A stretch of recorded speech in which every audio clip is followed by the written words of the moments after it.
this really is the thing. The Chinese Communist Party, really is trying to silence and divide the community of activists that we were there in for the protests in 2019. We saw what the Hong Kong people, the community that they built.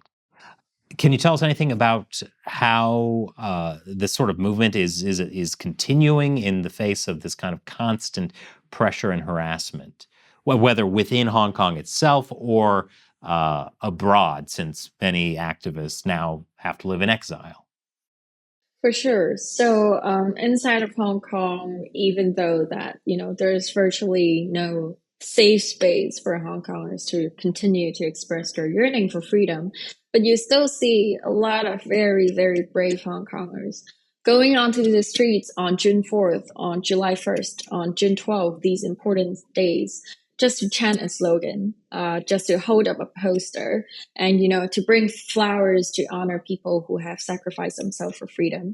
And of course, once they have said something, or once they are on the streets, police would actually bring them away and arrest them in a matter of seconds.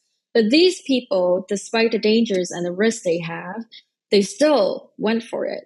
And I think that just shows, how strong Hong Kongers are and how resilient Hong Kongers are, that we are not going to stop, at whatever cost. And the same goes for people who are outside of Hong Kong.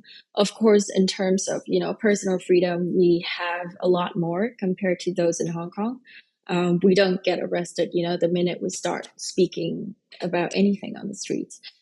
So at the same time, Hong Kongers were outside to try to utilize that freedom of expression to keep advocating for Hong Kong. So for example, in the United States, we have a very strong Hong Konger diaspora here who has been, working together on, for example, the Bar Zhang Li campaign, the HAETO campaigns, to make things happen with policy changes. And the same goes for people in Canada, in the UK, in Australia, Japan, Taiwan, and Europe as well. We have all been trying, to do policy advocacies, to publish reports, to do community building activities, and to share the identity and culture of Hong Kong. So for viewers, if there are any Hong Kong communities in your area, please do consider, supporting their events, joining their events, because I'm sure they really, really want to spread that spirit of being a Hong Konger to a lot of our American friends. Well, I think the issue is this always goes back to the Chinese Communist Party. It's not just, the Hong Kong police, the Hong Kong government. So until something changes in Beijing, I don't see much changing in Hong Kong. What kind of strategies are being done to target the CCP itself? Yeah, you're right in saying that. I mean, even though most of our work is about Hong Kong specifically, but what we have to think of is really the bigger picture of the Chinese Communist Party. So actually, some of the Hong Kongers, including, our organization at the Hong Kong Democracy Council, has been re-strategizing our paths a bit, so that when we are talking about Hong Kong, we are also talking about the Chinese Communist Party. And ultimately, we do want the Chinese Communist Party to at least reform. And in the best case scenario, of course, we do hope that people on the ground, people who are in China, to stand up against the Chinese Communist Party.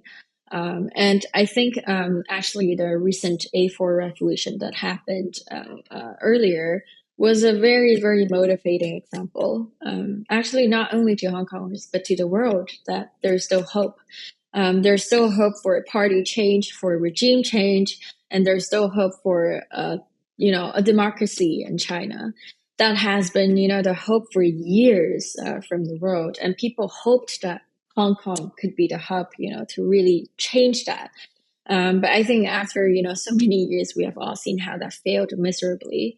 But that actually affirmed my belief that if you do want to see a regime change, it has to come from its own people. And by its own people, I do mean Chinese who live on mainland China. Not, Hong Kongers who are in Hong Kong, Taiwanese who are in Taiwan, but Chinese who are in China. And I think the hope is on them now. Of course, we can still try to do, as much as we can outside of China. But ultimately, it's going to be a fight against the Chinese Communist Party. And those are the people that we need to empower and connect to eventually reach the true freedom and democracy.